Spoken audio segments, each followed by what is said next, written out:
আমরা অনেকেই সকালবেলায় ব্রেকফাস্ট খাই না, কিন্তু জানেন কি এই একটা অভ্যাস আপনার শরীরের উপর কতটা ভয়াবহ প্রভাব ফেলতে পারে।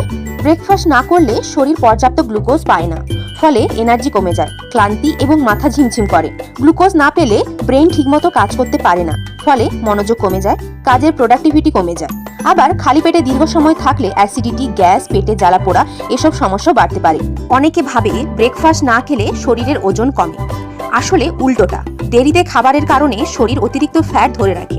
ব্রেকফাস্ট না করলে রক্তের সুগার লেভেল কমে যায়, ফলে ইরিটেবিলিটি, রাগ, মুড সুইং এসব বাড়ে। নিয়মিত ব্রেকফাস্ট না খেলে হার্ট ডিজিজের রিস্ক বাড়তে পারে, বিশেষত কোলেস্টেরল এবং রক্তচাপের সমস্যা দেখা যায়। সকাল হলো দিনের সবচেয়ে গুরুত্বপূর্ণ সময়, তাই নিজের শরীরকে শক্তি দিতে প্রতিদিন হালকা পুষ্টিকর ব্রেকফাস্ট খেতে ভুলবেন না। ভিডিওটি যদি ভালো লেগে থাকে অবশ্যই লাইক দিন, শেয়ার করুন এবং আমার চ্যানেলটি সাবস্ক্রাইব করুন। আর কমেন্টে জানান আপনি ব্রেকফাস্ট স্কিপ করেন কিনা।